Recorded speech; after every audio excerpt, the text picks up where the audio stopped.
இருக்கணும். எதுக்கு தயாராக இருக்கணும்? அவர் வர்றது நம்மை அழைத்து போக தான். அப்போ மரணம் எப்போனாலும் நமக்கு வரலாம். அப்போ நம்ம மீண்டும் அந்த நிலை வாழ்வுக்கு நாம் செல்லணும், பரலோகத்துக்குள்ளே நுழையணும் அப்படின்னா நம்முடைய உடல் ஆன்மா குற்றம் இல்லாமல் இருக்கணும், பாவம் இல்லாமல் இருக்கணும். அந்த பசங்களுக்கு நான் இதை பற்றி சொன்னேன். அந்த பசங்கிட்ட கேட்டேன், இன்றைக்கி சண்டே தானே, அந்த பசங்க எல்லாமே கிறிஸ்தவ பசங்க, எல்லாம் 28 வயசு 30 வயசு 25 அந்த வயசு வாலிப பசங்க. நீங்கள் இன்றைக்கி சண்டே மாஸ்க்கு போகலையா? இல்லை.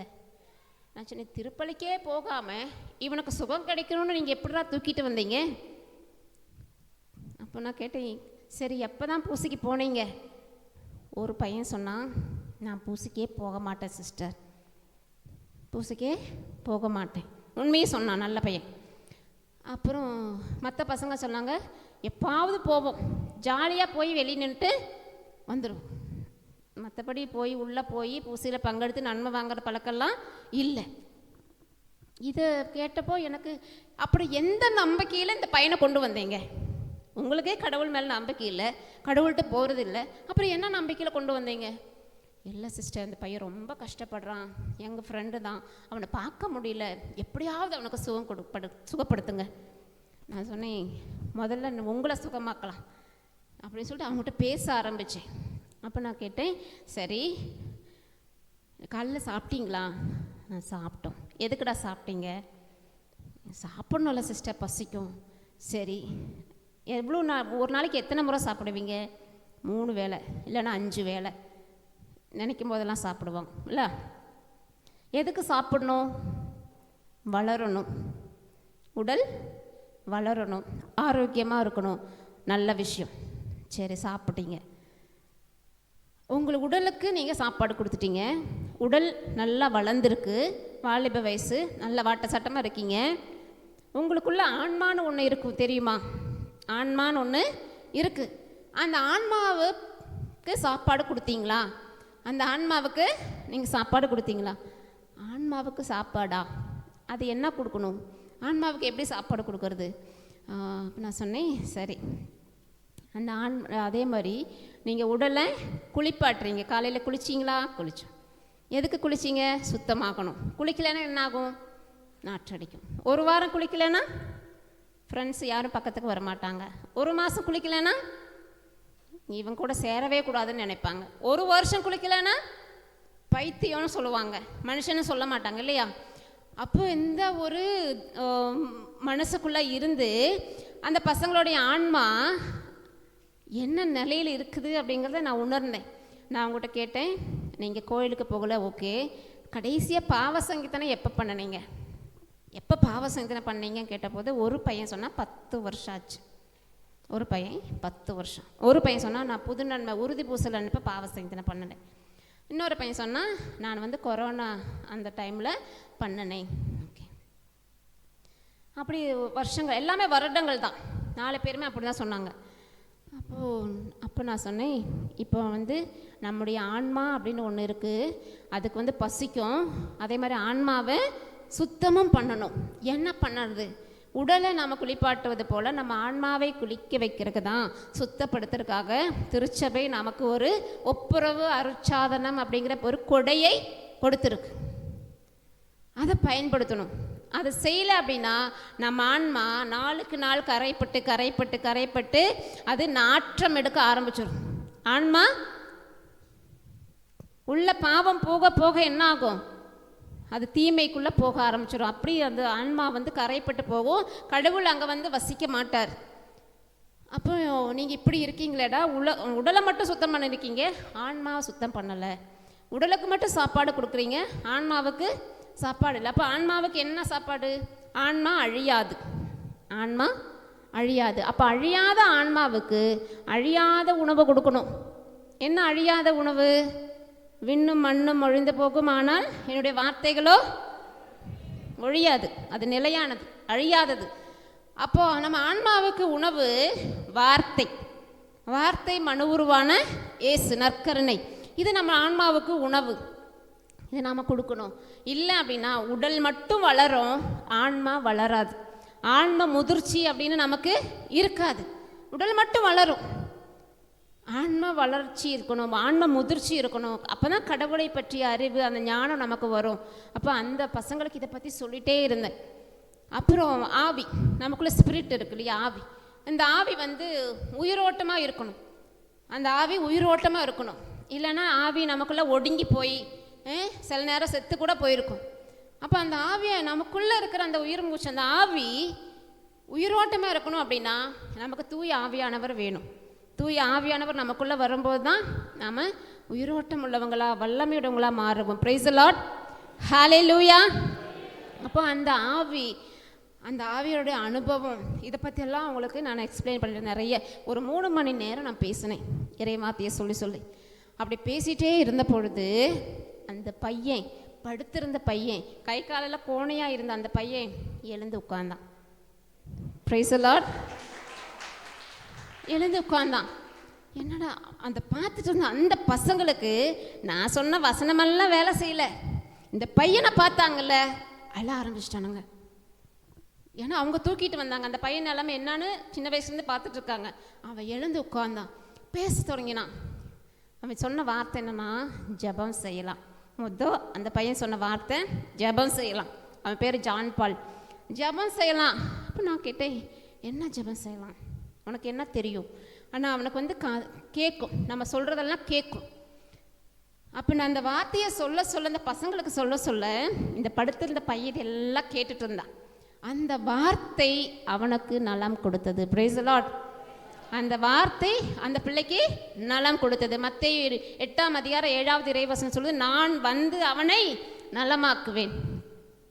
அவர் வந்தார், அந்த இடத்துல வார்த்தையான இயேசு வந்தார், அவனுக்கு நான் சுகம் கொடுத்தாரு. அதை பார்த்துட்டு அந்த பசங்களுக்கு ஒரு என்ன செய்யுதுன்னு தெரியல, அழ ஆரம்பிச்சாங்க. அந்த பசங்களுக்கு முழங்கால் போட முடியல, ஏன்னா ரொம்ப வருஷமா ஆச்சு முட்டி போட்டு, கால் மடங்கலை, வலி நடுங்குது முட்டி போட்டா. அந்த பையன் சொன்னான், ஜெபமால சொல்லலாம் சிஸ்டர். எனக்கு அப்படியே ஆச்சரியமாக இருந்தது. நான் சொன்னேன், அப்போ நீயே சொல்லுப்பா, நீயே சொல்லு. அந்த பையன் முட்டி போட்டு ஜெபமால சொல்ல ஆரம்பித்தான். தூக்கிட்டு வந்த பையன் முட்டி போட்டு ஜெபமால சொல்லவும், கூட வந்த பசங்களும் அதே போல் முழந்தாள் படியிட்டு அந்த ஜெபமால சொன்னாங்க. அப்புறம் எதுக்காக இதை நான் சொல்கிறேன் அப்படின்னா, ஆண்டவர் இயேசு உயிரோட இருக்கார், உயிரோட இருக்கார். அவர் அந்த அந்த ஆதி திருச்சபையில் மட்டும் அற்புதம் செய்யலை, இன்றைக்கும் அவர் அற்புதம் செய்துட்டே தான் இருக்கார். ஹல்லேலூயா, ஹல்லேலூயா. இன்னும் ஒன்றும் சொல்கிறேன் நான் உங்களுக்கு. நான் வந்து ஒவ்வொரு வருஷமும் ஆஃப்ரிக்கா போவேன். ஆஃப்ரிக்கா போனால் 2 மாதம் 3 மாதம் அங்கே தங்கி பணி செய்வேன். குருக்களுக்கு தியானம் கொடுப்பேன், கன்னியர்களுக்கு, அங்கே இருக்கிற மக்களுக்கு. அது மாதிரி நிறைய அடிக்கடி போவேன். ரஷ்யா போனேன், இது மாதிரி வெளிநாடுகளுக்கெல்லாம் நான் போய் இது மாதிரி தியானம் கொடுத்துட்ருப்பேன். அப்போது 2017 நான் வந்து ஜாம்பியா தேசத்தில் தியானம் கொடுத்துட்டு இருந்தேன். ஒரு பங்கில் தியானம் கொடுத்து முடிஞ்சு, தியானமெல்லாம் முடிஞ்சு மக்கள்லாம் கவுன்சிலிங் அந்த மாதிரி தனியாக பேசுறதுக்கு அப்படியே வந்து போயிட்டு இருந்தாங்க. அப்போ ஒரு அம்மா ஒரு குழந்தைய, அந்த குழந்தை வந்து ஆப்பிரிக்காக்காரங்கெல்லாம் ரொம்ப ஆரோக்கியமாக இருப்பாங்க, ஏன்னா அவங்க களி சாப்பிடுவாங்க, சோளக்களி களி சாப்பிடுவாங்க, ஹெல்த்தியாக இருப்பாங்க. சின்ன வயசு பிள்ளைங்களே நல்லா வாலிப பிள்ளை மாதிரி இருப்பாங்க, குழந்தைங்க கூட. அந்த ஒரு அம்மா வந்து ஒரு குழந்தைய இடுப்பில் தூக்கி வச்சுருந்தாங்க. அந்த பையனுக்கு 7 வயசு பையன். இன்னொரு குழந்தை 3.5 வயசு அவங்க கையில் பிடிச்சிருக்காங்க. பெரிய குழந்தை இடுப்பில், சின்ன குழந்தை கையில். வந்தாங்க, உட்காந்து பேசிகிட்டு இருந்தோம். இதே மாதிரி நான் கோயிலுக்குள்ளே தான் பேசிகிட்டு இருந்தோம். நான் முன்னாடி தான் அந்த அம்மாவோட கஷ்டமெல்லாம் சொல்லிகிட்டே இருந்தாங்க. ஆனால் இந்த பையனை மடியில் வச்சுருக்காங்க, ரொம்ப வெயிட் அவன். நான் சொன்னேன், நீங்கள் ரொம்ப கஷ்டப்படுறீங்க, அவனை கீழே இறக்கி விடுங்க. அவங்க பாஷையில் சொன்னேன், கீழே இறக்கி விடுங்க. அந்த அம்மா சொன்னாங்க, இல்லை, அவனால் கீழே இறங்க முடியாது, அவனால் நிற்க முடியாது. அப்போது தான் சொன்னாங்க, அவன் பிறந்ததுலேருந்து நடந்ததே இல்லை. நான் சொன்னேன், சரி பரவாயில்லம்மா, கீழே உட்கார வைங்க அப்படின்னா. அவனால் உட்காரவும் முடியாது, படுக்க தான் வைக்கணும். ஏன்னா இடுப்பு கீழே எலும்பு எல்லாமே அவனுக்கு ஒன்றுமே இல்லை, இப்படி ஆடிட்டே இருக்கும், நிற்க முடியாது.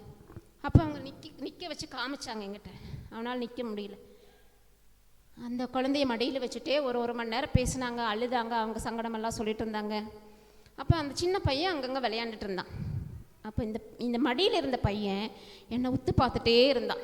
ஏன்னா அவங்களுக்கு நாம் வந்து ஃபாரினர்ஸ் இல்லையா, அவங்களுக்கு நாம் வித்தியாசமாக இருப்போம். அவங்க என்னை உத்து பார்த்துட்டே இருந்தேன். என்ன வேணும்னு கேட்டேன். என்ன வேணும் உனக்கு? நம்ம எதிர்பார்க்காத பதில் அந்த குழந்தைகிட்டேருந்து வந்துச்சு. நான் நடக்கணும். 7 வயசு பையன். அவன் சொன்னான் நான் நடக்கணும். ஏண்டா கேட்டோன்னு ஆயிடுச்சு எனக்கு. அந்த குழந்தைகிட்ட என்ன வேணும்னு ஏண்டா கேட்டோம். அந்த குழந்தை இப்படி பதில் சொல்லணும்னு நினைக்கவே இல்லை. கட்டன்னு தண்ணி வருது கண்ணில். எனக்கு பதில் சொல்ல முடியல. கொஞ்ச நேரம் நீ நடக்கணுமா? சரி, நீ ஆசைப்பட்டுட்டல, ஆனால் என்னால் உன்னை நடக்க வைக்க முடியாது. ஆனால் நடக்க வைக்கிறதுக்கு ஒருத்தர் இருக்கார். நற்கரண பெட்டியை காமிச்சு சொன்னேன், இதுக்குள்ளே ஒருத்தர் இருக்கார், அவருக்கு உன்னை நடக்க வைக்க முடியும். நீ அவர்கிட்ட கேளு. அவர் பேர் இயேசு.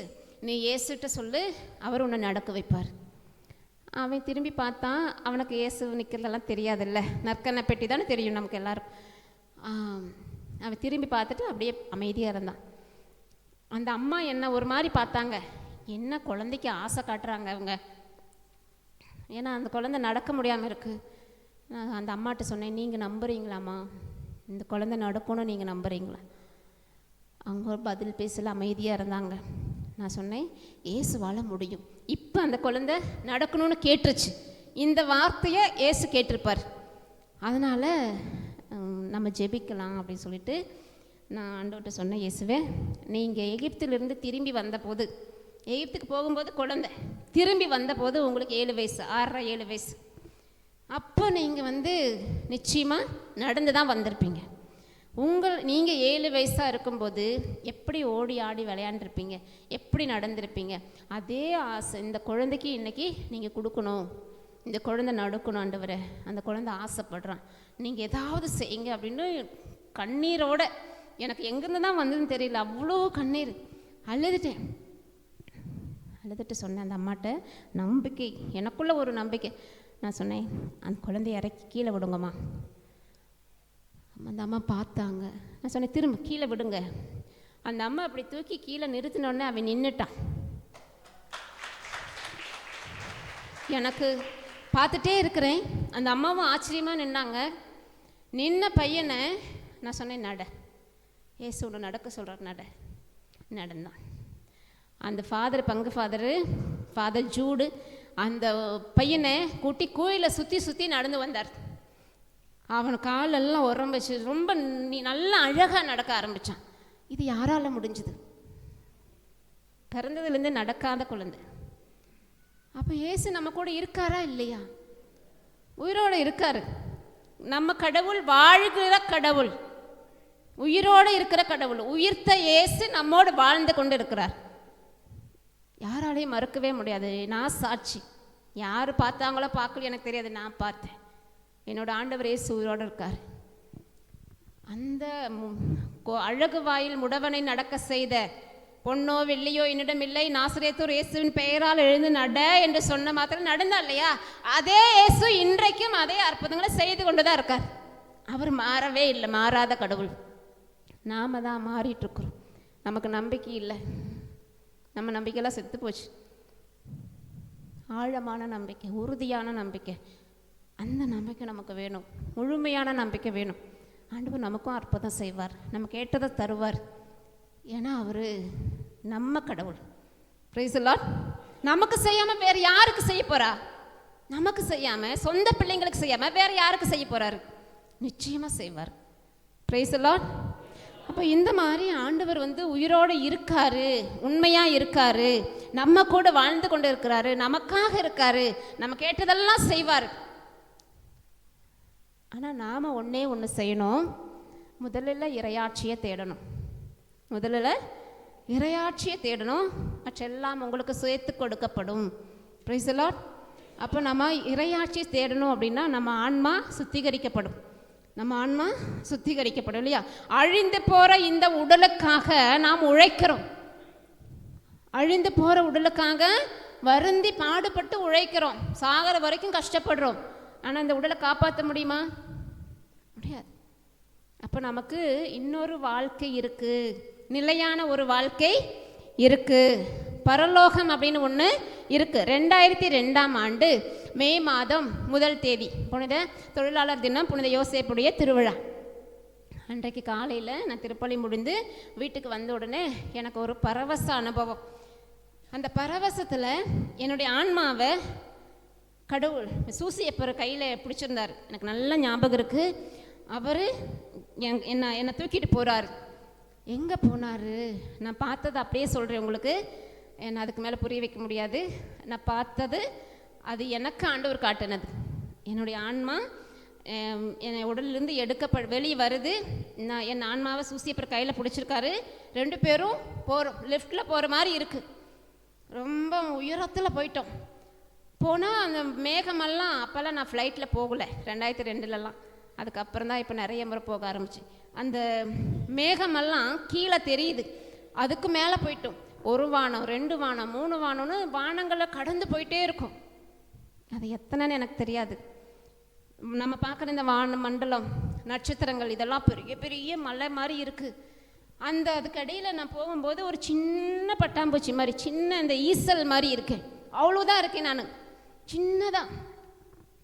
என்னை கொண்டு போனார்.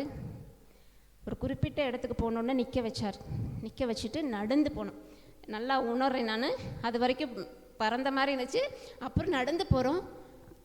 அங்கே போய் ஒரு குறிப்பிட்ட இடத்துக்கு போன உடனே என்னை அங்கே நிற்க வச்சுட்டு ஒரு பெரிய ஒரு கேட், ஒரு அழகான ஒரு வாயில் அப்படியே தானாக திறந்துச்சு. அது உள்ளே கூட்டிகிட்டு போனார். அங்கே எதுவுமே இல்லை, வானமும் இல்லை, பூமியும் இல்லை, எம்டி. அது எப்படி சொல்கிறதுன்னு தெரில. திரும்ப அங்கேருந்து கொஞ்சம் தூரம் போனோம். அங்கே ஒரு இன்னும் அழகான ஒரு வாயில் இருந்துச்சு. அந்த வாயில் தானாக திறந்துச்சு. அதை திறந்து உள்ளே போன உடனே நான் சுற்றி பார்க்குறேன். எண்ணி முடிக்க முடியாத அளவு வானதூதர்கள். அந்த இடம் முழுவதும் வானதூதர்கள், ஏஞ்சல்ஸ் இருந்தாங்க. ஒவ்வொருத்தரும் பாடுறாங்க. ஒவ்வொருத்தர் கையிலையும் ஒரு இசைக்கருவிகள் இருக்குது. ஆனால் யாருமே என்னை திரும்பி பார்க்கல.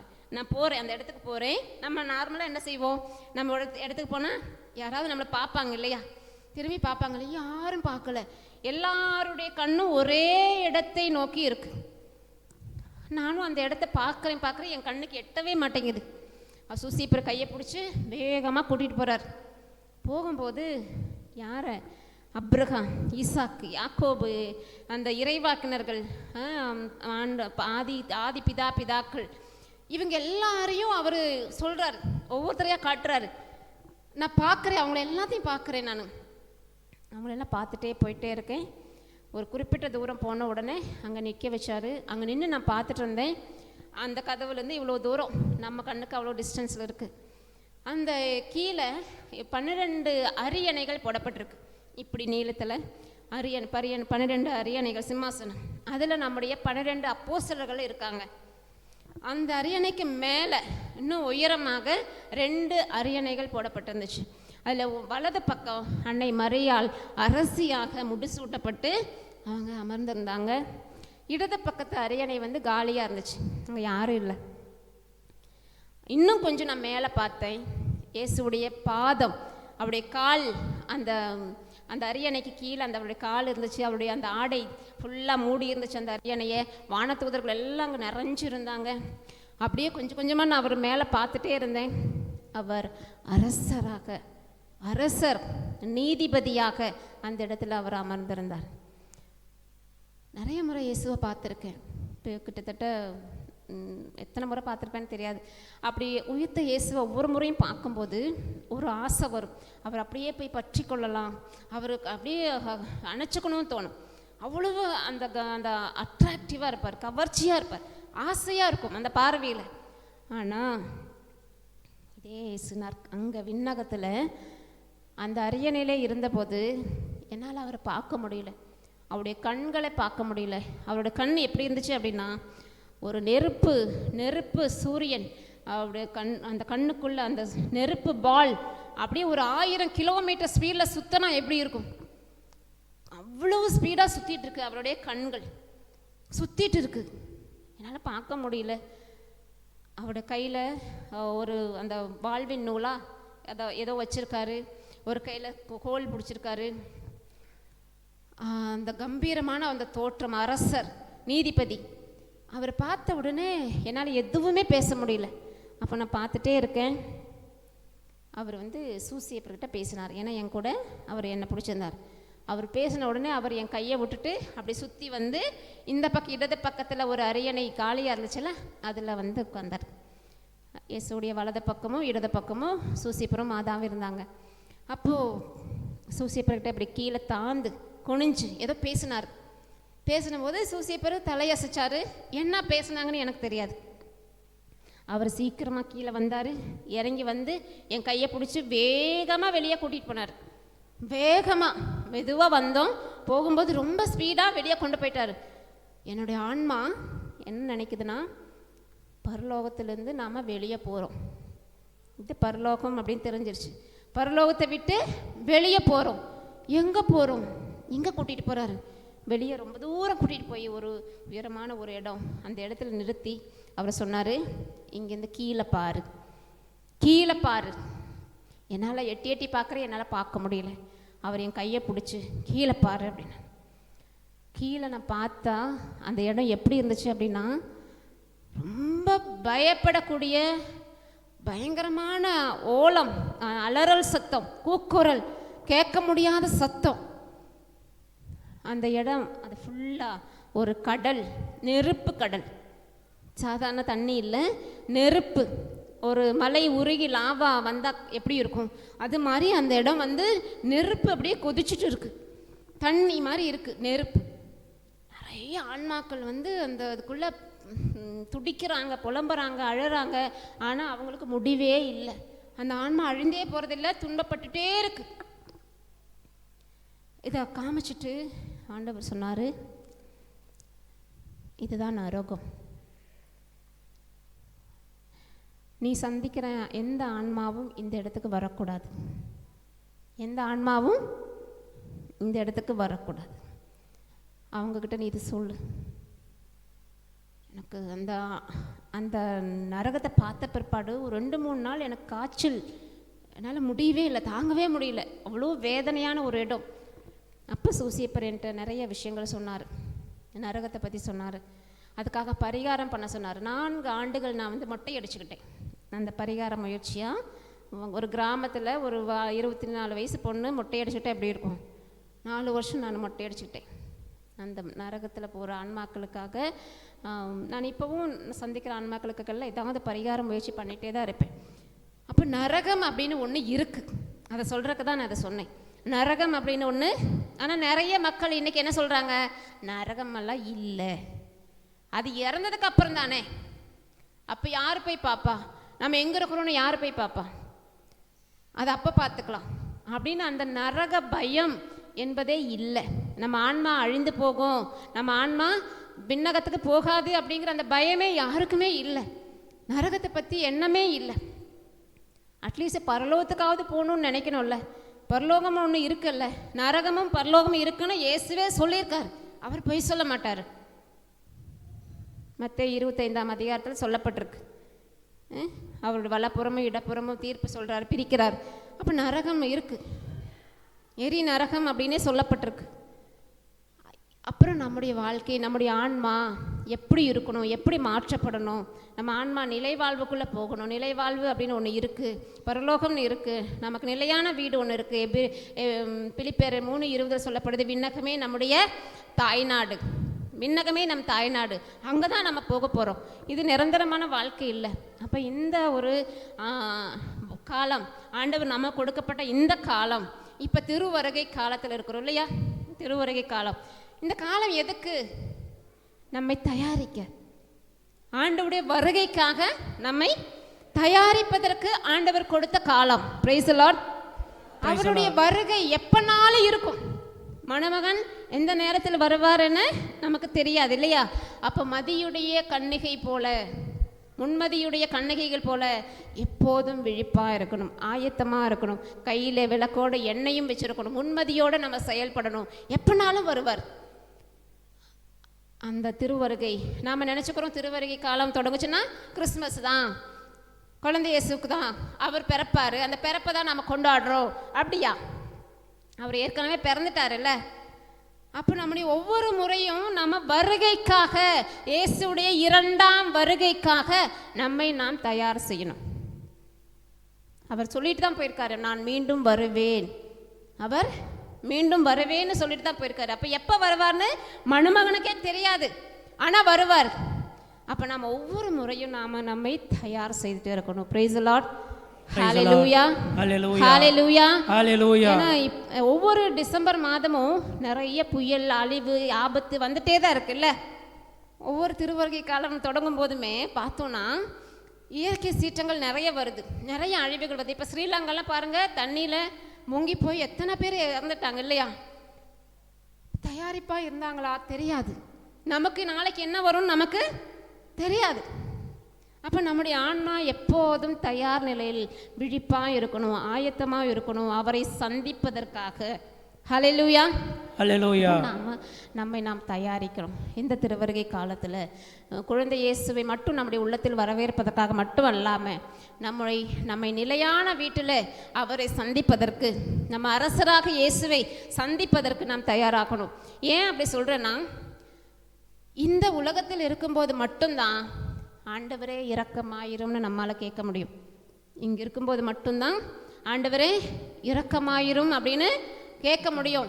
இறந்து கடவுள் முன்னாடி போயிட்டோம் அப்படின்னா அங்கே போய் அந்த அரசர் முன்பாக, நீதிபதி முன்பாக இரக்கத்தை நாம் எதிர்பார்க்கவே முடியாது.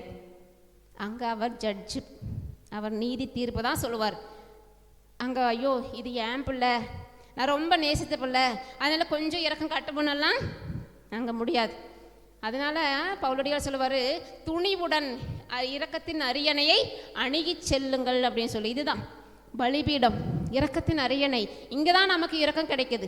இந்த வாசனை முன்னாடி எழுதி போட்டிருக்குது, இவர் வழியாக இவரோடு இவரில், இல்லையா? அப்போ இந்த பலிபீடத்தில் தான் இந்த ஆண்டவர் இயேசு கிறிஸ்து தான் நமக்கு இரக்கத்தின் அரசராக இங்கே இருக்கார். மேலே அவர் இரக்கத்தின் அரசராக இல்லை, அவர் நீதிபதி. அதனால் இந்த வாழ்நாளிலேயே நாம் இரக்கத்தை பெற்றுக்கொள்வோம், ஆண்டவருடைய மன்னிப்பை பெற்றுக்கொள்வோம், நம்முடைய ஆன்மாவை தயார் செய்வோம். நம்ம இந்த உடலுக்காக மட்டும் நாம் உழைக்கிறவராக, உடலை பாதுகாக்கிறவராகவும் இருக்க வேண்டாம். இவ்வளோ நல்ல சாப்பாடு, விதவிதமாக சாப்பாடெல்லாம் கொடுத்து பார்த்து பார்த்து நம்ம உடலுக்கு சாப்பாடு கொடுக்குறோம், ஆனால் அந்த உடல் அழிந்து போகும்.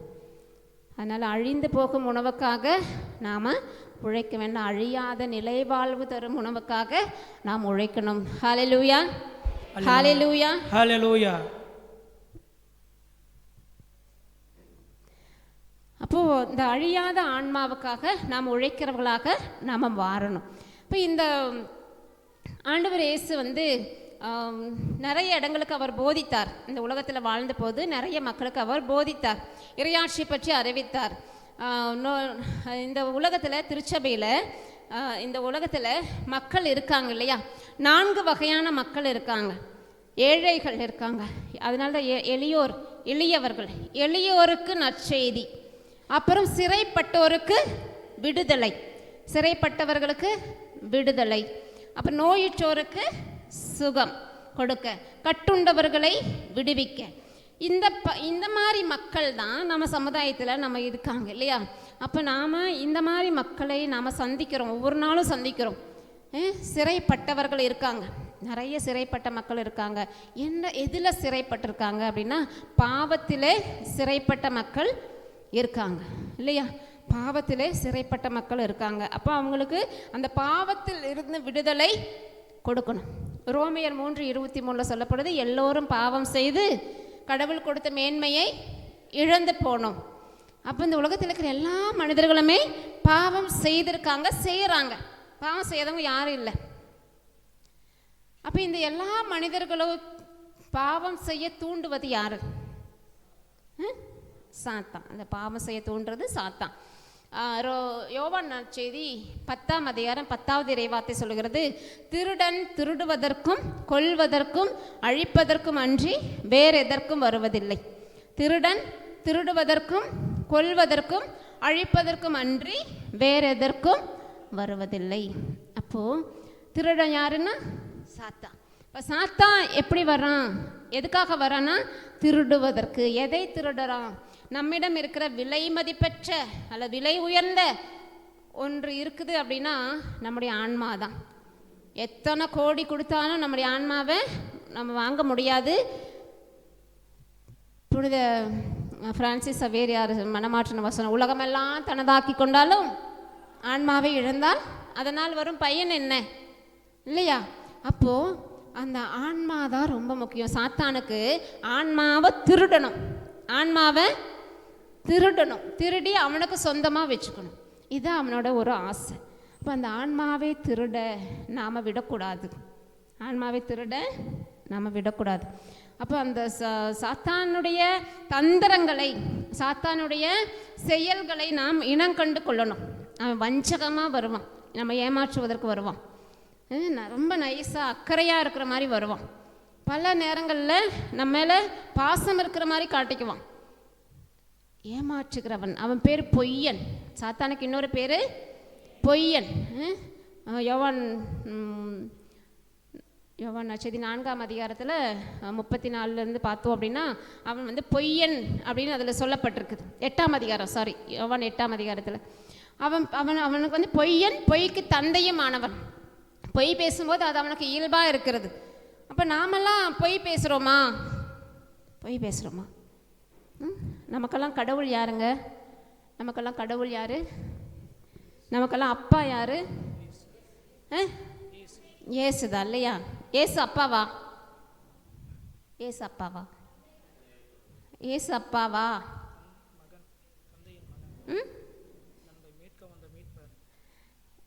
இயேசுவே அப்பாவை கூப்பிட சொல்லி கொடுக்கார்ல. இயேசு நம்முடைய ஆண்டவர், நம்முடைய மீட்பர். ஒவ்வொரும் ஒரே கடவுள் தான், ஆனால் இயேசுவை அப்பான்னு சொல்ல மாட்டோம். தந்தை அவர் வேற.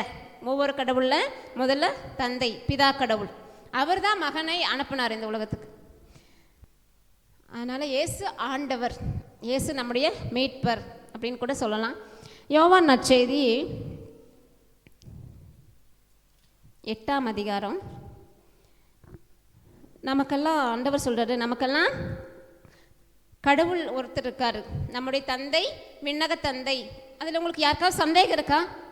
நமக்கெல்லாம் அப்பா கடவுள் தான் அப்படின்னு சந்தேகம் இருக்கா? ஏதாவது பேசுங்களேன். தூக்கம் வருதா? தூக்கம் வர்றவங்கள அல்லேலூயா சொல்லுங்க. நன்றி. பரவாயில்ல, நீங்கள் அல்லேலூயா சொன்னதால நிறைய பேர் முடிச்சுட்டாங்கக்கா.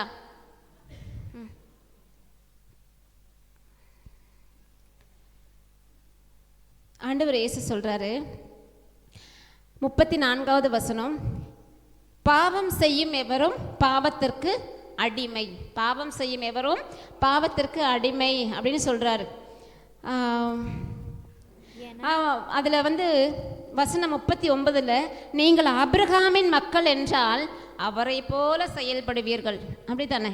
நம்மலாம் ஆபிரகாமின் பிள்ளைகள் தானே, விசுவாசத்தின் தந்தை தானே. நம்ம ஆபிரகாமின் பிள்ளைகள் என்றால் அவரை போல செயல்படுவீர்கள். அப்போ நம்முடைய செயல்கள் ஆபிரகாமை செயல்களைப் போல இருக்கா அப்படின்னு நம்ம கேட்டு பார்க்கணும். நான் சொல்வதற்கு செவிசாய்க்க உங்களால் இயலவில்லை, எனவே தான் நான் சொல்வதை நீங்கள் கண்டுணர்வதில்லை. இங்கே வந்து ஒன்று சொல்கிறாரு, நாங்கள் இயேசு அவர்களிடம், கடவுள் உங்கள் தந்தை எனில் நீங்கள் என்மேல் அன்பு கொள்வீர்கள். நான் கடவுளிடமிருந்து இங்கே வந்துள்ளேன், நானாக வரவில்லை, அவரே என்னை அனுப்பினார் அப்படின்னு இயேசு சொல்கிறார். இப்போ அங்கே சொல்கிறாரு, இயேசு அவரிடம் கடவுள் உங்கள் தந்தை அப்படின்னு சொல்கிறாரு. அப்படி உண்மையா? கடவுள் உங்கள் தந்தையா? உண்மை தானே? உண்மை. ஆனால் உடனே 44வது வசனத்தில் சொல்கிறாரு, சாத்தானே உங்கள் தந்தை அப்படின்னு இங்கே சொல்கிறாரு. இந்த வசனம் சொல்லுது, சாத்தானே உங்கள் தந்தை. ஏன் அப்படி சொல்கிறாரு அப்படின்னா, உங்கள் தந்தையின் ஆசைப்படி நடப்பதே உங்கள் விருப்பம். தொடக்க முதல் அவன் ஒரு கொலையாளி. அவனிடம் உண்மை இல்லாததால் அவன் உண்மையை சார்ந்து நிற்கவில்லை. அவன் பொய் பேசும்போது அது அவனுக்கு இயல்பாக இருக்கிறது, ஏனெனில் அவன் பொய்யன், பொய்மையின் பிறப்பிடம். அப்போ நாம் பொய் பேசினா நம்முடைய தந்தை யாரு? பொய் பேசுகிறான், பொய் யார் பேசுவா? அப்போ நம்முடைய தந்தை யாரு? பொய் பேசுகிறவங்களுடைய தந்தை அப்ரகாம் இல்லை, நம்முடைய விண்ணக தந்தை இல்லை. அப்போ பொய் பேசும்போது கொஞ்சம் கவனமாக இருக்கணும். நான் சாத்தானோட பிள்ளையா மாறிடக்கூடாது. எதுக்காகவும் பொய் சொல்லக்கூடாது, எதுக்காகவும் பொய் சொல்லக்கூடாது. பொய் சொல்லாதே அப்படிங்கிறது 10 கட்டளையில் 1. பொய்யே சொல்லக்கூடாது. அதனால் நாம் இதுக்கு முன்னாடி நான் அந்தோனியார் கோயிலுக்கு போய்ட்டு வந்தேன். அந்தோனியார் பொய் சொல்லாதவர். அதனால தான் அவருடைய நாவு இன்னும் அழியாமல் பாதுகாக்கப்படுது இல்லையா? ஆனால் நம்ம எல்லோரும் ஏதோ ஒரு வகையில் எப்போவாவது பொய் சொல்லியிருப்போம். ஆனால் மன்னிப்பு கேட்டுருங்க, ஆண்டவர் மன்னிக்கிறவர்.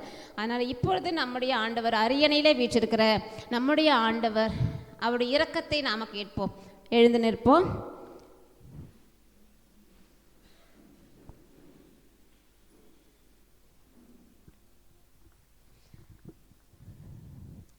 ஆண்டவர் இயேசு ராஜா, அரசர் தானே.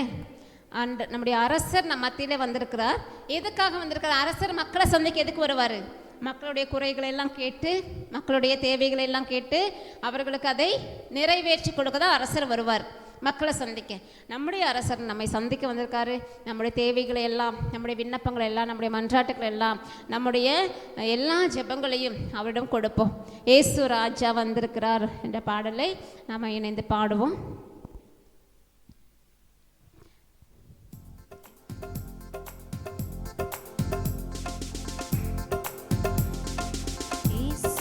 ராஜா வந்திருக்கிறார், எல்லோரும் கொண்டாடுவோம், கைதட்டி நாம் பாடுவோம். இயேசு ராஜா வந்திருக்கிறார், எல்லோரும் கொண்டாடுவோம், கைதட்டி நாம் பாடுவோம்.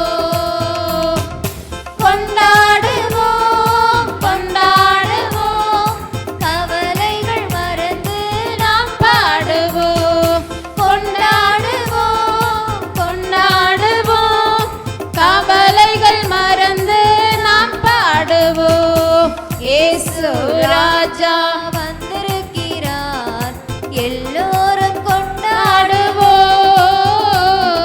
கைதட்டி நாம் பாடுவோம். கூப்பிடு நீ பதில் கொடுப்பார், குறைகள் எல்லாம் நிறைவாக்குவார். கூப்பிடு நீ பதில் கொடுப்பார், குறைகள் எல்லாம் நிறைவாக்குவார். உண்மையாக தேடுவோரின் உள்ளத்தில் வந்திடுவார், உண்மையாக தேடுவோரின் உள்ளத்தில் வந்திடுவார். கைதட்டி கொண்டாடுவோம், கொண்டாடுவோம், கவலைகள் மறந்து நாம் பாடுவோம். கொண்டாடுவோம், கொண்டாடுவோம், கவலைகள் மறந்து நாம் பாடுவோம். இயேசு ராஜா வந்திருக்கிறார், எல்லோரும் கொண்டாடுவோம், கைதட்டி நாம் பாடுவோம். நம்முடைய அரசர் ஆண்டவர் நம் மத்தியிலே நம்மை ஆசீர்வதிக்க வந்திருக்கிறார். இப்பொழுது நாம் முழந்தாள் படியிட்டு அவருடைய ஆசீர்வாதத்தை நாம் பெற்றுக்கொள்வோம்.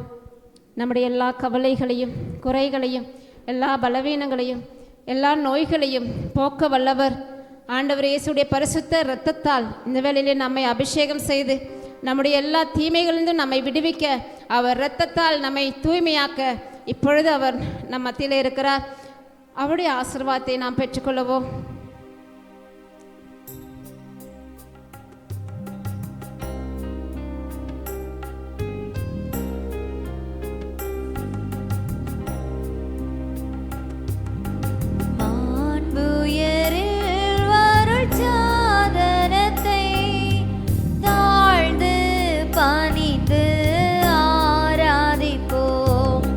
பழைய நியம முறைகள்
தொடர்ந்து நாம் திருப்பலிக்காக தயாராவோம். வருகை பாடல்.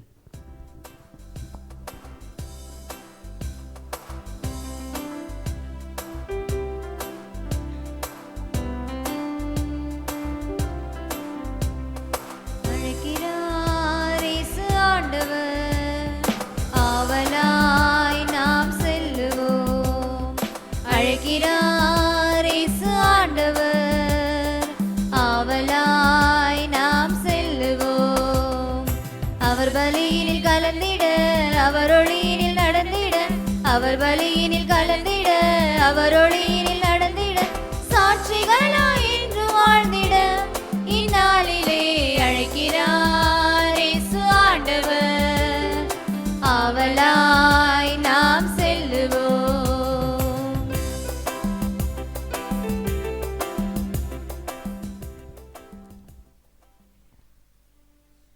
தந்தை மகன் தூயாவியாரின் பெயராலே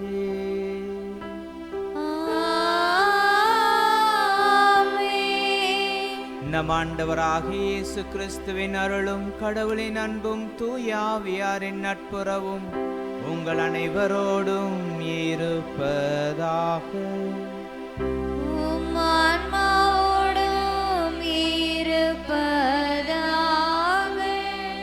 இயேசுவில் பிரியமான இறை குடும்பத்தாரே, இந்த மாலை வேளையிலே ஆண்டவர் நமக்கு தாம் உயிரோடு இருப்பதை வெளிப்படுத்துகிறார். அன்பு சகோதரி சொன்ன ஒவ்வொரு சாட்சியும் இன்று இறை வார்த்தை, நற்செய்தி வார்த்தை சொல்வது போல, தந்தையே விண்ணுக்கும் மண்ணுக்கும் ஆண்டவரே உம்மை போற்றுகின்றேன். ஏனெனில் ஞானிகளுக்கும் அறிஞர்களுக்கும் இவற்றை மறைத்து குழந்தைகளுக்கு வெளிப்படுத்தினீர். ஆம் தந்தையே, இதுவே உம் திருவுளம் என்றார்.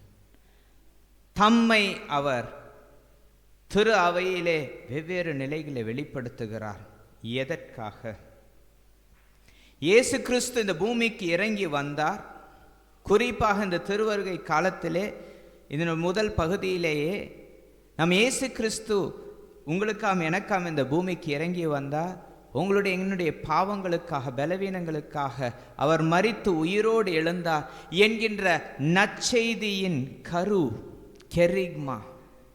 ஆண்டவர் இயேசுனுடைய மரணத்தையும் உயிர்த்தெழுதலையும் நாம் அறிந்து அதற்கு நம் வாழ்வை அர்ப்பணிக்க வேண்டும் என்று சொல்லி, பரலோகம் என்று ஒன்று உண்டு, நரகம் என்று ஒன்று உண்டு. ஆண்டவர் இயேசு நம் ஒவ்வொருவரையும் நிலை வாழ்வுக்காக அழைத்திருக்கிறார். அவருடைய முதலாம் வருகை தியானிக்கிற நாம் இரண்டாம் வருகைக்காக ஆயத்தமாக வேண்டும் என்கின்ற ஆழமான செய்தியை நமக்கு கொடுத்திருக்கிறார். இந்த பூமியோடு நம் வாழ்வு நிறைவடைவதில்லை என்ற இறை வார்த்தையின் செய்தி நமக்கு வந்திருக்கிறது. இந்த ஒரு அற்புதத்தை கண்டு, எனக்கு தெரியாது ஆண்டவரே, உங்களை பற்றி எனக்கு தெரியாது, நம்மளால் சொல்லவே முடியாது, நற்செய்தி உங்களுக்கு அறிவிக்கப்பட்டாயிற்று.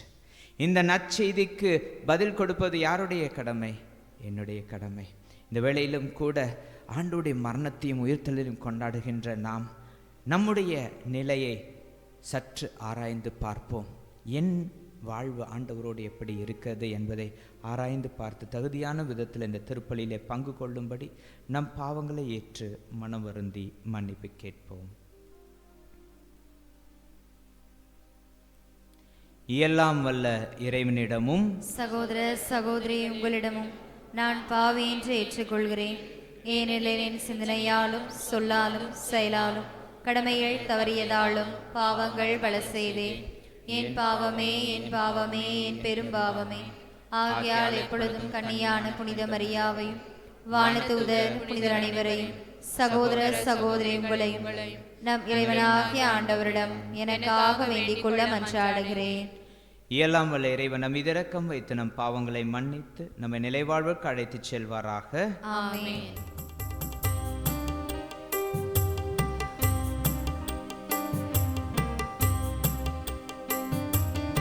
ஆண்டவரே இரக்கமாயிரும். ஆண்டவரே இரக்கமாயிரும்.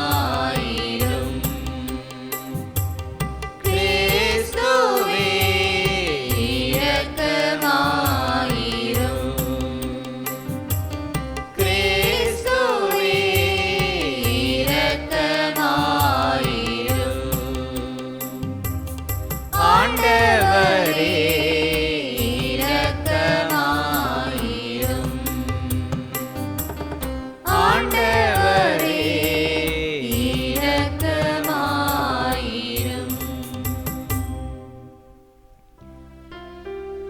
ஜெபிப்போமாக. ஆண்டவரே இறைவா, எங்கள் மன்றாட்டுக்களை கனிவுடன் கண்ணோக்கியருளும்.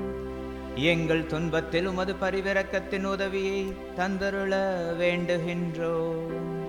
வரவிருக்கும் திருமகனின் உடனிருப்பால் நாங்கள் ஆறுதல் பெற்று எங்களை தொற்றிக் கொண்டிருக்கும் பழைய பாவ பழக்கங்களால் மீண்டும் பாதிக்கப்படாமல் இருப்போமாக. உம்மோடு தூயாவியாரின் ஒன்றிப்பில் ஒரே இறைவனாய் என்றென்றும் வாழ்ந்து ஆட்சி செய்கின்றவர் வழியாக உம்மை மன்றாடுகின்றோம்.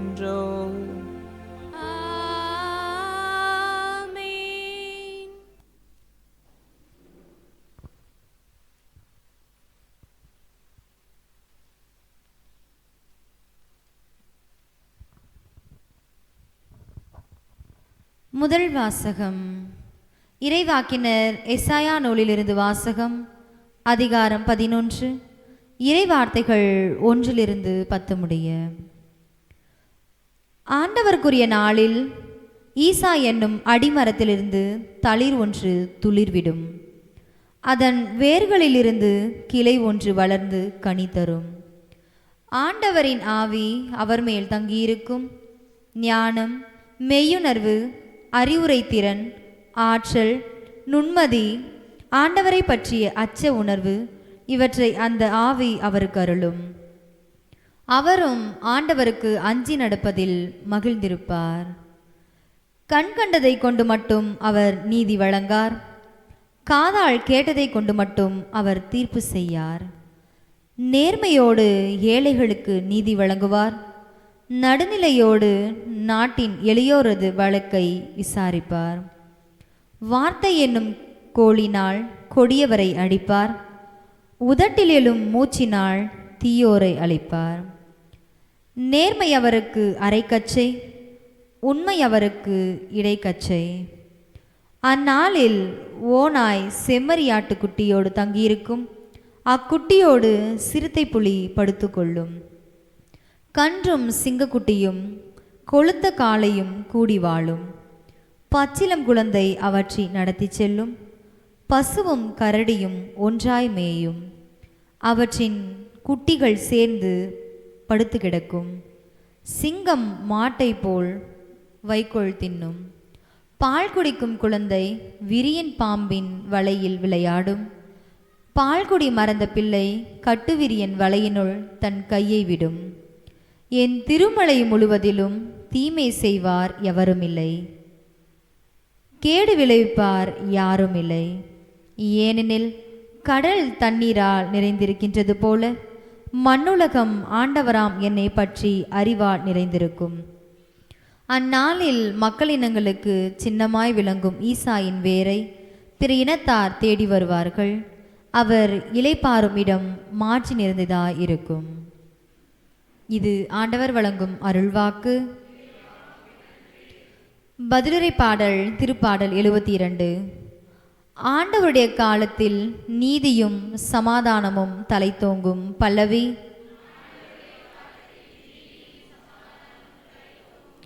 கடவுளே, அரசருக்கு உமது நீதி தீர்ப்பை வழங்கும் ஆற்றலை அளியும். அரச மைந்தரிடம் உமது நீதி விளங்கச் செய்யும். அவர் உன் மக்களை நீதியோடு ஆழ்வாராக. உம்முடையவரான எளியோருக்கு நீதி தீர்ப்பு வழங்குவாராக. ஆண்டவருடைய காலத்தில் நீதியும் சமாதானமும் தலைத்தோங்கும். பல்லவி. அவர் காலத்தில் நீதி தலைத்தோங்குவதாக. நிலா உள்ளவரையில் மிகுந்த சமாதானம் நிலவுவதாக. ஒரு கடலிலிருந்து அடுத்த கடல் வரைக்கும் அவர் ஆட்சி செலுத்துவார். பேராற்றிலிருந்து உலகின் எல்லை வரைக்கும் அவர் அரசாழ்வார். ஆண்டவருடைய காலத்தில் நீதியும் சமாதானமும் தலைத்தோங்கும். பல்லவி. தம்மை நோக்கி மன்றாடும் ஏழைகளையும் திக்கற்ற எளியோரையும் அவர் விடுவிப்பார். வறியோருக்கும் ஏழைக்கும் அவர் இரக்கம் காட்டுவார். ஏழைகளின் உயிரை காப்பாற்றுவார். ஆண்டவருடைய காலத்தில் நீதியும் சமாதானமும் தலைத்தோங்கும். பல்லவி.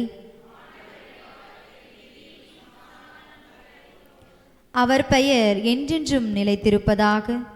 கதிரவன் உள்ளவரையில் அவர் பெயர் நிலைப்பதாக. அவர் மூலம் மனிதர் ஆசி பெற விளைவாராக. எல்லா நாட்டினரும் அவரை நற்பேறு பெற்றவரென வாழ்த்துவாராக. ஆண்டவருடைய காலத்தில் நீதியும் சமாதானம் தலைத்தோங்கும். பல்லவி.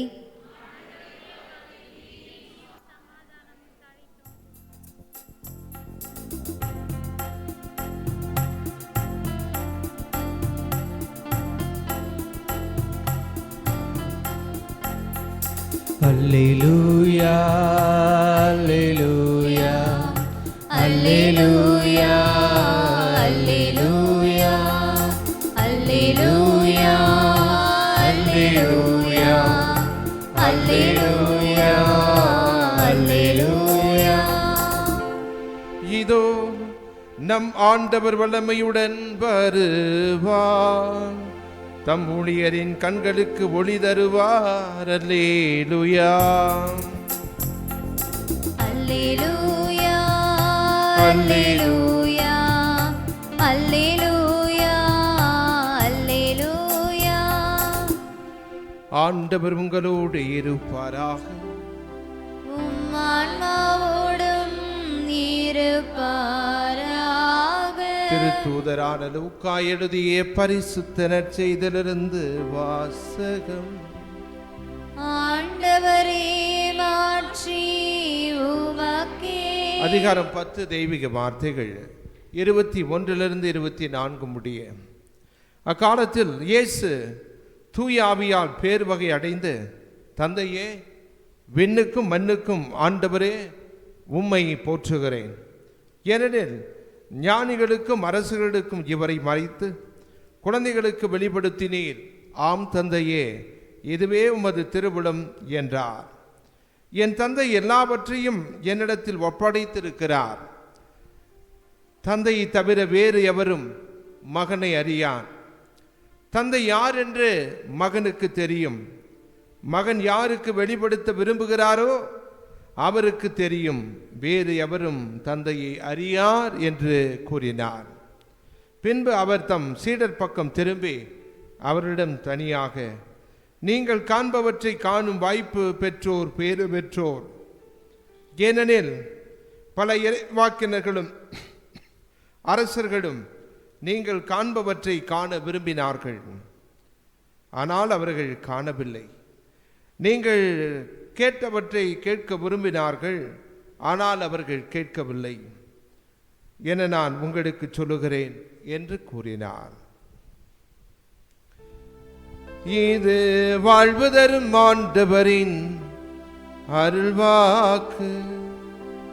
கிறிஸ்துவே உமக்கு புகழ். காணிக்கை பாடல்.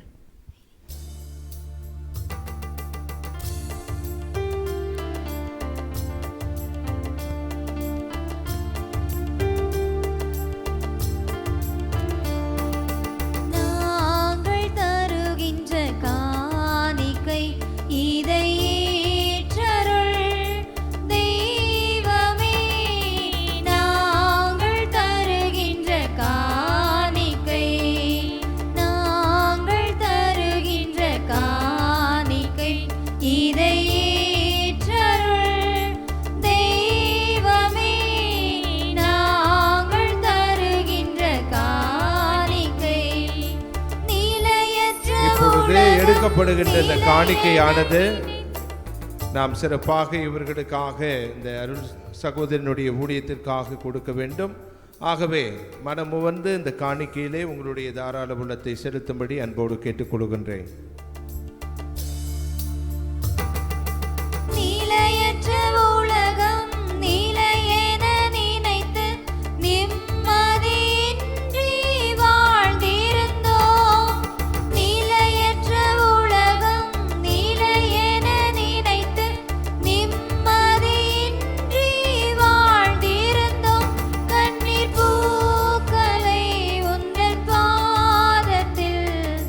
காணிக்கை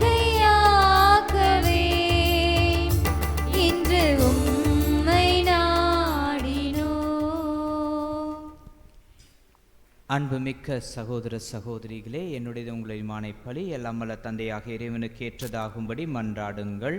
ஆண்டவர் தம் பெயரின் புகழ்ச்சிக்காகவும் மாட்சிக்காகவும் நமது நன்மைக்காகவும் புனித திருவின் அனைத்து நலன்களுக்காகவும் முது கையிலிருந்து பலி ஏற்றுக் கொள்வாராக.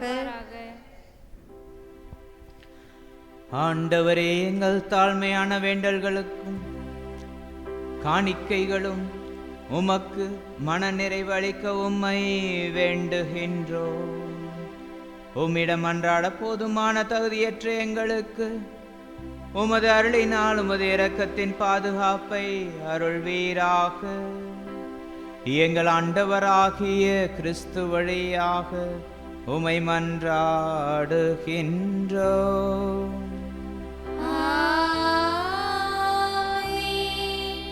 ஆண்டவர் உங்களோடு இருப்பாராக.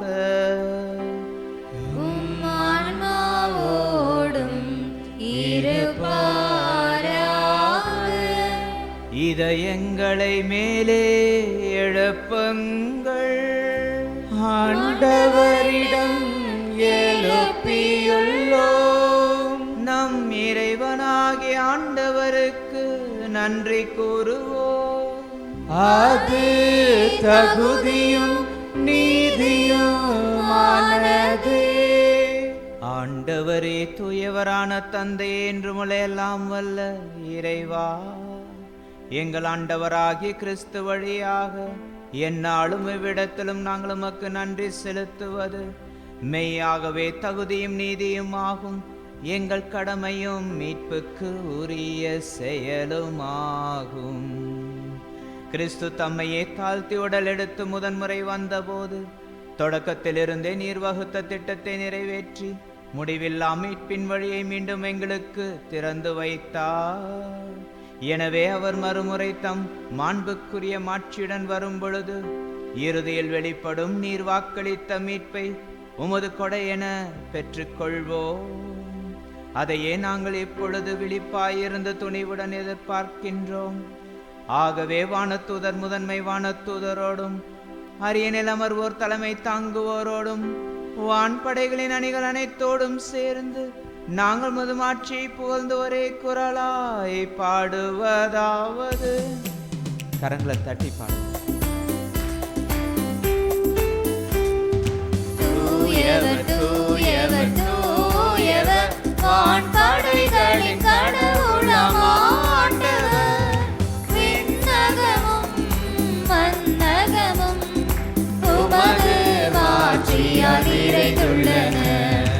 உன்னதங்களிலே ஓசன்னா, உன்னதங்களிலே ஓசன்னா. ஆண்டவர் பெயரால் வருகிறவர் ஆசி பெற்றவர். உன்னதங்களிலே ஓசன்னா, உன்னதங்களிலே ஓசன்னா. இது மிகவும் ஒரு முக்கியமான நேரம். பலிபீடத்தில் நம்முடைய அப்பரச காணிக்கையோடு நம் வாழ்வை ஆண்டவரிடத்திலே ஒப்பு கொடுப்போம். நம்மை தேடி வந்த ஆண்டவர் இயேசுவினுடைய மரணத்தையும் உயிர்த்தெழுதலையும் கொண்டாடும் பொழுது அந்த மரணத்தின் உயிர்த்தெழுதலின் வல்லமை நம்மை நிறைவாய் பற்றி கொள்ளும்படி நாம் ஜெபிப்போம். ஆண்டவரே, நீர் மெய்யாகவே தூயவர், தூய்மை அனைத்திற்கும் ஊற்று. ஆகவே நம்முடைய ஆவியை பொழிந்தே காணிக்கைகளை தூய்மைப்படுத்தமை வேண்டுகின்றோம். இவ்வாறு எங்கள் ஆண்டவர் இயேசு கிறிஸ்துவின் உடலும் இரத்தமுமாக எங்களுக்கு இவை மாறுவனவாக. அவர் பாடுபட உளம் கனிந்து தம்மை கையளித்த போது அப்பத்தை எடுத்து நன்றி செலுத்தி அதை பிட்டு தம் சீடருக்கு அளித்து கூறியதாவது: அனைவரும் இதிலிருந்து பெற்று உண்ணுங்கள், ஏனெனில் இது உங்களுக்காக கையளிக்கப்படும் என் உடல்.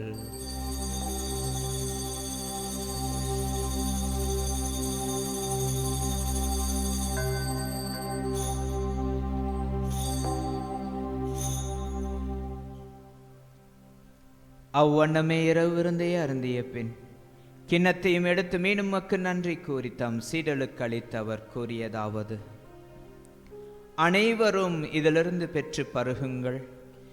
ஏனெனில் இது புதிய நிலையான உடன்படிக்கைக்குரிய இரத்தத்தின் கிண்ணம். இது பாவ மன்னிப்புக்கென்று உங்களுக்காம் பலருக்காகவும் சிந்தப்படும். இதை என் நினைவாக செய்யுங்கள்.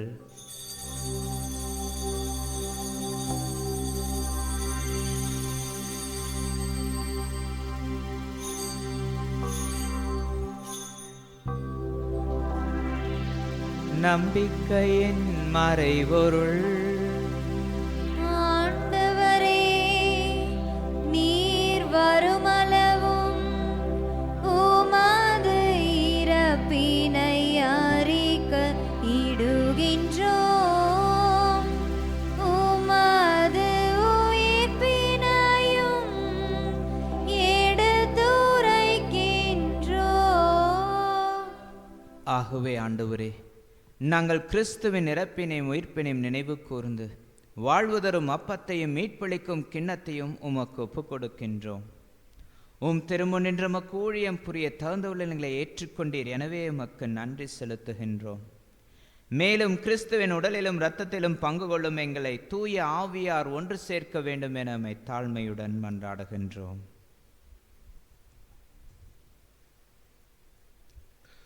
ஆண்டவரே, உலகெங்கும் பரவி இருக்கும் அது திரு அவையை நினைவு கூர்ந்தருளும்.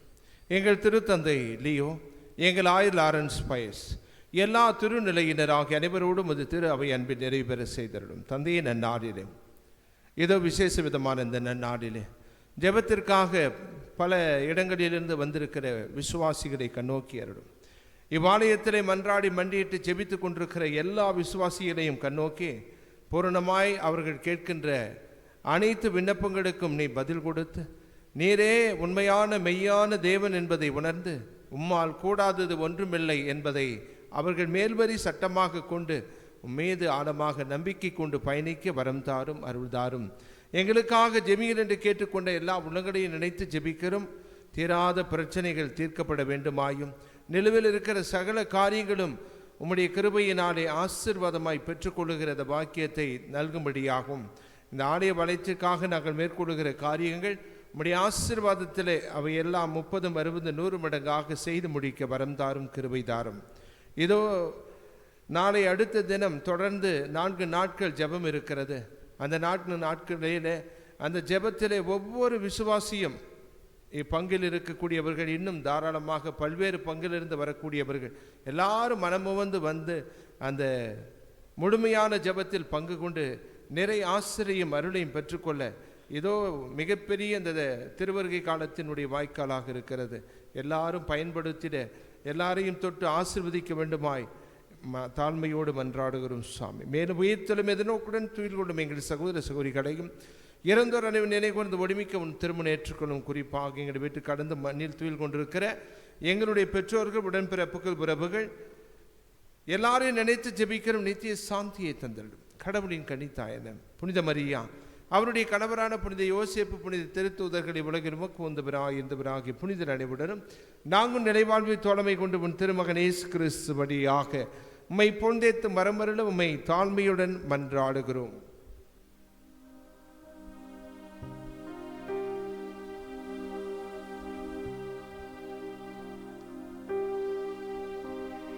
இவர் வழியாக இவரோடு இவரில் எல்லாம் வல்ல இறைவனாகிய தந்தையே, தூயாவியாரின் ஒன்றிப்பில் எல்லா புகழும் மாட்சியும் என்றென்றும் உமக்கு உரியதே.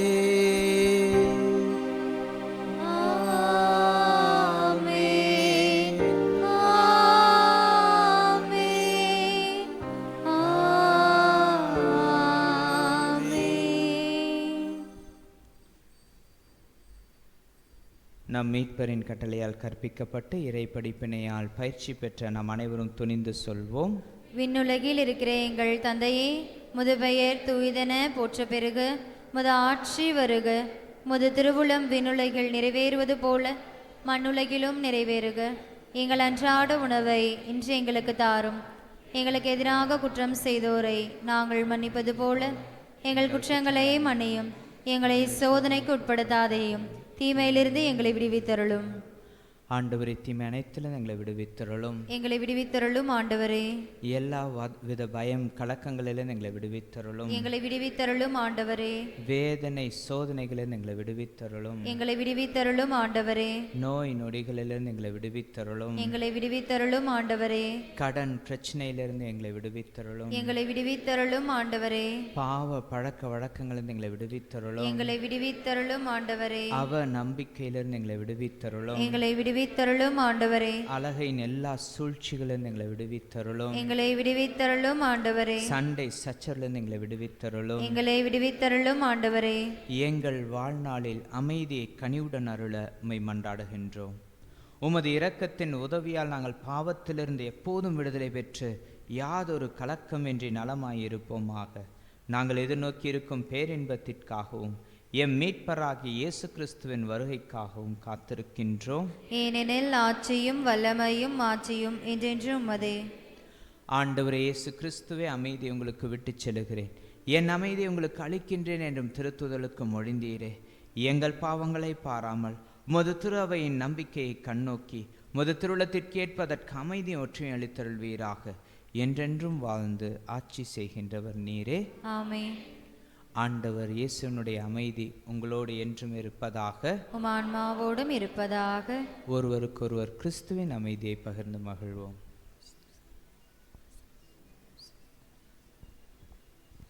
உலகின் பாவங்களை போக்கும் இறைவனின் செம்மறியே, எங்கள் மேல் இரக்கமாயிரும். உலகின் பாவங்களை போக்கும் இறைவனின் செம்மறியே, எங்கள் மேல் இரக்கமாயிரும். உலகின் பாவங்களை போக்கும் இறைவனின் செம்மறியே, எங்களுக்கு அமைதியை அளித்தருளும்.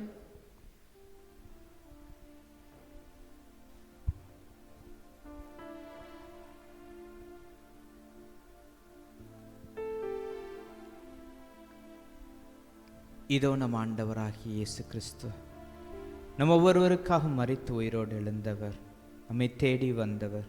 இதோ இறைவனின் செமர், இதோ உலகின் பாவங்களை போக்குகின்றவர். செமரின் விருந்துக்கு அழைக்க பெற்றோர், பேறு பெற்றோர். ஆண்டவரே, என்னிடத்தில் எழுந்து வர நான் தகுதியற்றவள், ஆனால் ஒரு வார்த்தை மட்டும் சொல்லியருளும், எனது ஆன்மா நலமடையும்.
பரலோகத்திலேறும் ஓ இயேசுவே, நீர் இல்லாமல் நான் வாழ முடியாது.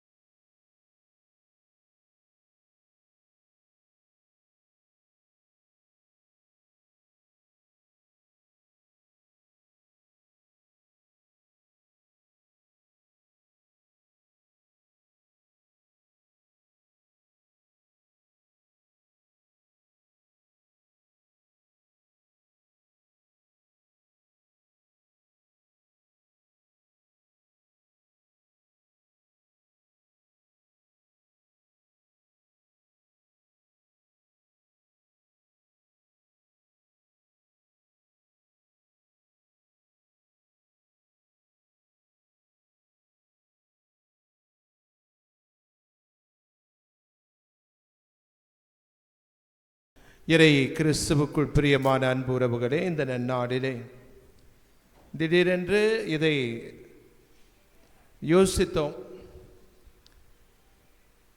அதிலே இங்கு வழக்கமாக பௌர்ணமிக்கு வரக்கூடிய அந்த ஆசிரியர் ராஜா அவர்கள் இதை பற்றி அடிக்கடி பேசிக்கிட்டே இருப்பார் என்கிட்ட.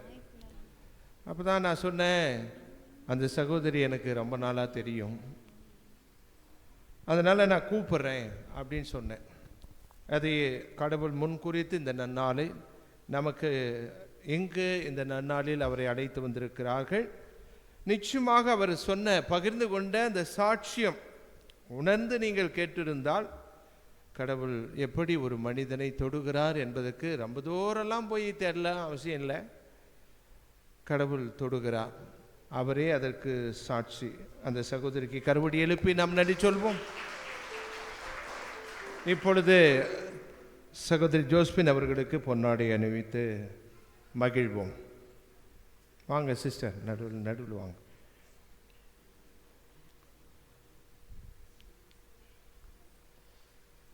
இங்கே வாங்க, மேலே ஏறி வாங்க.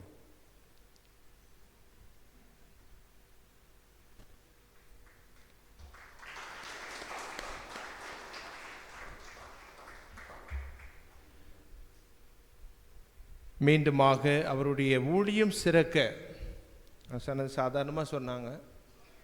இந்த ஜாம்பியாவில் ஒரு குழந்தை நான் நடக்கணும்னு கேட்ட உடனே நீங்கள் நடங்க, அதுக்கு நடக்கக்கூடிய ஆற்றலை அந்த நற்கருணை பெட்டியில் இருக்கக்கூடிய வாழும் தெய்வம் கொடுப்பார்.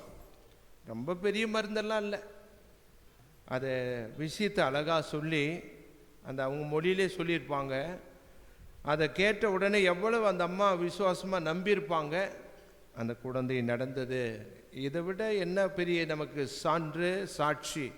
எனவே கடவுளால் கூடாதது ஒன்றுமில்லை. ஆனால் அதை அனுபவிக்க அந்த சகோதரி நல்ல முறையில் சொன்னார்கள், நாம் அவரை ஆயத்தமாக தேட வேண்டும்.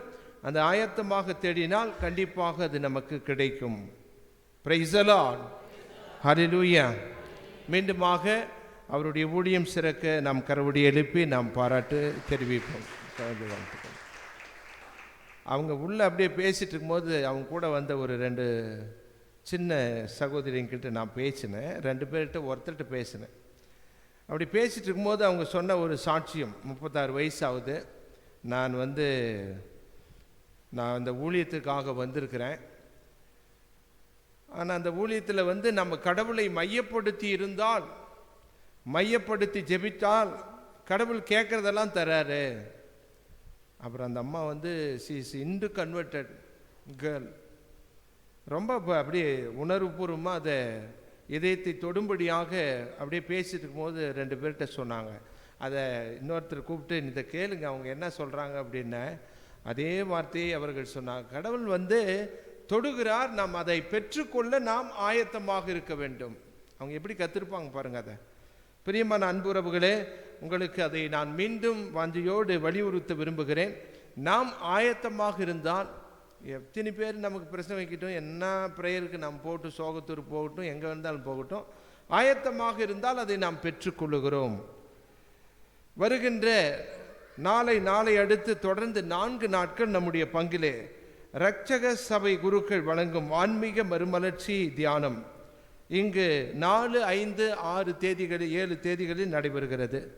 தயவு கூர்ந்து அந்த பௌர்ணமியோடு தொடங்குகிற அந்த நிகழ்ச்சிக்கு நான் இந்த வேலையில் பல ஊர்லேருந்து வந்திருக்கிறீங்க, எல்லாருக்கும் இந்த அழைப்புதல் கொடுக்குறேன். நீங்கள் எல்லாரும் வாங்க. அவங்க பகலில் வந்து கவுன்சிலிங் கொடுப்பாங்க. இந்த மாலை பொழுது 6 to 8 அவங்க வந்து தியான பகிர்வு இருக்கும். முடிந்த உடனே உணவு இருக்கும் எல்லாருக்கும். அதனால் கவலைப்படாதீங்க. இன்றைக்கி காலையில் தான் அதை முயற்சி பண்ணேன், எப்படியாவது அது உணவு கொடுக்கணும், நம்ம சும்மா அனுப்புறது மனசு கேட்கலையே அப்படின்னு போனேன். ஆசிரியை செல்வராணி அவர்கள் 3 நாள் 5, 6, 7 தேதிகளில் உள்ள உணவு நான் தரேன் அந்த மாலை பொழுது அப்படின்னு சொன்னாங்க. கரவடி எழுப்பி அவர்களுக்கு நாம் நன்றி சொல்வோம்.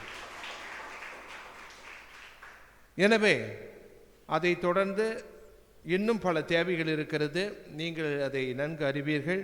கண்டிப்பாக இந்த 4 நாள் தியானம் நல்லமுறை நடக்க வேண்டுமென்றால் உங்களுடைய உதவி தேவை. உதவி செய்யும்படி அன்போடு கேட்டுக்கொள்கின்றேன். இந்த நன்னாளிலே நான் கேட்டுக்கிட்டேன் உபதேசியார்கிட்ட, சகோதரி வந்து வாகனத்தில் கொண்டு போய் விட்டுறணும் அப்படின்னு சொல்லி கேட்டாங்க என்கிட்ட அங்கேருந்து. ஏன்னா அவங்க இடத்துக்கு போக முடியாது, பஸ்ஸுக்கு போனால் போக முடியாது. ஏன்னா போனால் அந்த சேலம் டு வேலூர் போகிற பஸ்ஸில் வந்து அவங்க திருவண்ணாமலை பஸ்ஸில் அந்த இடத்துல கேட்டு நிற்கணும், அது கஷ்டம். ஆகவே நான் மனமும் வந்து திருவாளர் மைக்கேல் அண்டு உபதேசியார் அஸ்வின் 2 பேரும் பொறுப்பெடுத்து நாங்கள் அதை செய்கிறோன்னு சொல்லி அழகாக அதை பொறுப்பெடுத்திருக்காங்க. கரவடி எழுப்பி நாம் நன்றி சொல்வோம். இந்த நன்னாளிலே அழகாக வந்து இந்த பாடலை வாசித்து உதவி செய்த சகோதரர் அருண் அவர்களுக்கும் பாடிய பாடல் குழுவினர் அவர்களுக்கும் நம் அழைப்பை ஏற்று நமக்கு துணையாக வந்து நம்மோடு தோழமை கொடுத்த அருள் பணியாளர் நவீன் அவர்களுக்கும் மற்றும் தன்னார்வமாக உதவி செய்த அனைத்து உள்ளங்கள் எல்லாரையும் நான் சொல்ல முக்கியமான விஷயங்கள் நான் சொன்னேன். உதவி செய்த அனைத்து உள்ளங்களுக்கும் மீண்டும் கரவடி எழுப்பி இறை நாமத்தில் உங்களுக்கு ஆசீர் எப்பொழுதும். ஆகவே இது ஒரு பெரிய மறுமலர்ச்சியினுடைய கிறிஸ்மஸாக நினச்சிங்க. இந்த 4 நாளில் பாவ சங்கீதம் பண்ணுங்க. அந்த சகோதரி சொல்லும் போது அது அவன் ஞாபகம் அப்படியே தான் வருது. நான் கொஞ்சம் போய் பாவ சங்கீதம் பண்ண எனக்கு சின்ன வயசுலேருந்து நான் பண்ண தப்பெல்லாம் எனக்கு ஞாபகம் வந்தது. அப்போ தான் ஒரு நாள் 7-8 முறை கூட நான் பண்ணிக்கிட்டே இருந்தேன் அப்படின்னு சொல்லி சொன்னாங்க. அதுதான் ஆண்டவரோடு நெருங்கும் போது கிடைக்கிற பரிசு. நிறைய பேர் பாவ சங்கீதம் பக்கமும் வரதில்லை, கோயில் பக்கமும் நம்ம வரதில்லை. ஆனால் எல்லா காரியம் கோயிலில் நடக்கணும் அப்படின்னு நம்ம கடவுள்கிட்ட டிமாண்ட் பண்ணுறோம். அதெல்லாம் நடக்காது. கடவுள்கிட்ட நோ காம்ப்ரமைஸ். அவங்க சொன்ன மாதிரி God is a judgmental God. நம்ம செத்த பின்னாடி இறக்கும்போது இரக்கத்தின் கடவுள், வாழும்போது இறந்த பின்னாடி is a judgmental God. Yes or no, அவ்வளோதான். கம் ஆர் கோ, 2 வார்த்தையில் முடியக்கூடியவர். எனவே அந்த அன்பின் தேவன் நமக்கு இரக்கமாக இருக்கிறார். நம் வாழும் பொழுது தான் இரக்கமோடு அதை தேட முடியும். மீண்டுமாக உங்களை அன்போடு கேட்டுக்கொள்கிறேன், எல்லாருமே வாங்க. ஏன்னா நீங்கள் இதை போய் பலருக்கு தெரிவிங்க. இருக்கிறங்க இந்த விகாரியில் இருக்கிற அனைத்து பங்கும் கண்டிப்பாக வந்து தாராளமாக கலந்துங்க. இது ஒரு பொது முயற்சி தான். அந்த முயற்சி மீண்டுமாக இறுதியாக இந்த சகோதரி அவர்கள் உங்களுக்கு அந்த எண்ணெய் பூசுவார்கள் உங்களுடைய நெற்றியில். அந்த நிகழ்ச்சியில் எல்லாருமே கலந்துக்குங்க. இறுதி ஆசிர் முடிந்த உடனே அந்த ஜெபம் தொடங்கும். ஆகவே தொடர்ந்து என 5 காயங்கள் பெற்று லிவிங் விட்னஸாக இருக்கிறவங்க அவங்க. அதனால் அவங்ககிட்ட நான் வந்து ஃபஸ்ட்டு நான் டீக்கனாக இருக்கும்போது அவங்க ஒரு ஜெபமாலை கொடுத்து நான் வாங்கின நினைவு எனக்கு அப்படியே இருக்குது, இன்னும் எவர் கிரீன். அதுபோல் அந்த காயங்களுக்கு சொந்தம் அவர். அது இன்பமான துன்பம். கடவுள் 5 காயம் கொடுத்துட்டாரு, 5 காயம் கொடுத்துன்னா அவங்க படுற துன்பத்தை அவங்க சொன்னாங்கல்ல, அது மாதிரி மணிக்கணக்கில் சேர்த்து பொழைக்கணும். அந்த அனுபவத்தை அவர்கள் பெற்றிருக்கிறார்கள். அது தொடர்ந்து மாதத்தில் வெள்ளிக்கிழமை, மாதம் முதல் வெள்ளிக்கிழமையிலும் துவங்குவதில் இந்த தவக்காலம் முழுவதுமே அந்த அனுபவம் அவர்களுக்கு உண்டு.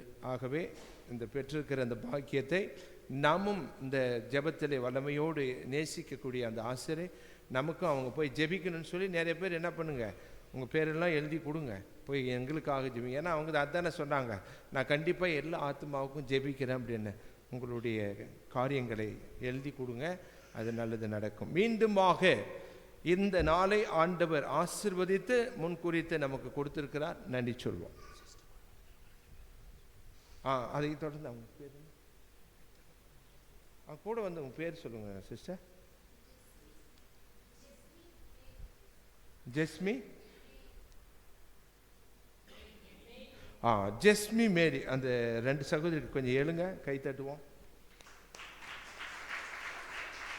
அவங்க தான் ஜெஸ்மியா, அவங்க தான் அந்த சாட்சி சொன்னது, அந்த இந்து கன்வெர்டட் கேர்ள். அவங்க பயங்கரமான விசுவாசம். கொஞ்சம் பேசுங்க, நான் கூட நினச்சேன் கொஞ்ச நேரம் பேச சொல்லலான்ட்டு. She gives a very good witness. அது நமக்கு ரொம்ப உதயத்தை தொடக்கூடியதாக இருக்கிறது. எனவே 2 பேரையும் பாராட்டுகிறேன். இந்த வயசில் நான் சிஸ்டராக போகிறேன்னு வந்துக்கிறீங்க, உங்களை நான் பாராட்டுறேன். ஆனால் பக்கத்தில் இருக்கிறவங்க எல்லாம் நான் போகமாட்டேன்னு சொல்கிறாங்க. ஆனால் நீங்கள் போகிறேன்னு வந்திருக்கிறீங்க. கடவுள் உங்களை ஆசீர்வதிக்கட்டும். எழுந்து நிற்போம்.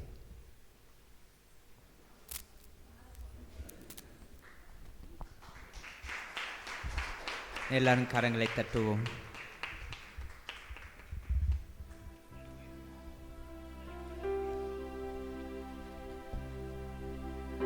நன்றியோடு மன்றாடுவோமாக. ஆண்டவரே, ஆன்ம உணவினால் நிறைவேற்ற நாங்கள் உம்மை தாழ்மையுடன் வேண்டுகின்றோம்.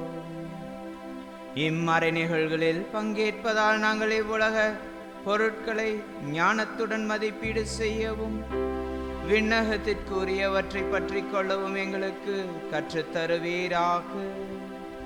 எங்கள் ஆண்டவராகிய கிறிஸ்து வழியாக உம்மை மன்றாடுகின்றோம்.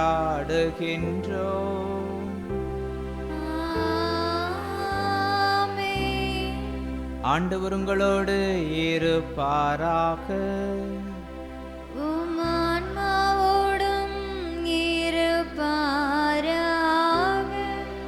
எல்லாம் வல்ல இறைவன் தந்தை, மகன், தூயாவியார் உங்களை நிறைவாய் ஆசீர்வதிப்பாராக.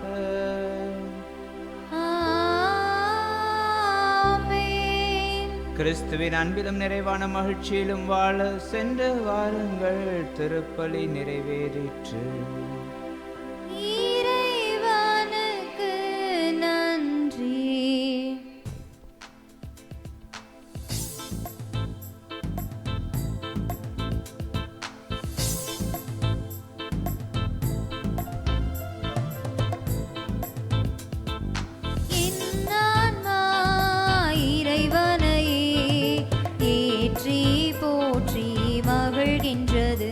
என் மீட்பராம் கடவுளை நினைக்கின்றது.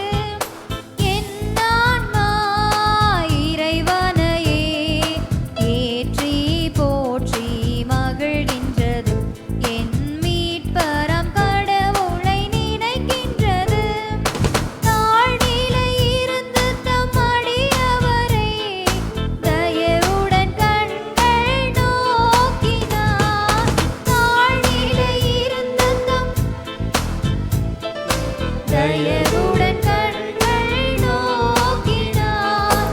இந்நாள் முதலாம் தலைமுறைகள், இந்நாள் முதலாம் தலைமுறைகள் என்னை பேருடையாள் என்றிடுமே. என் ஆன்மா இறைவனையே ஏற்றி போற்றி மகிழ்கின்றது.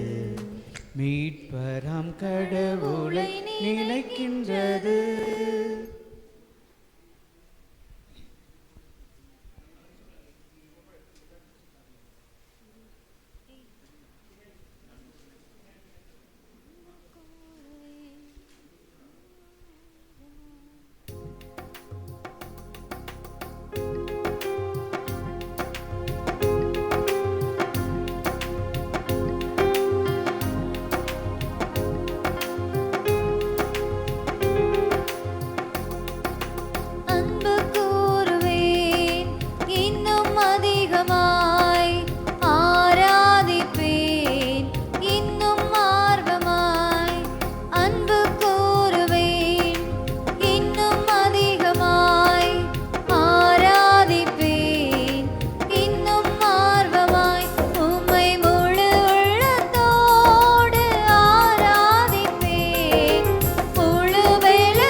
ஆராதனை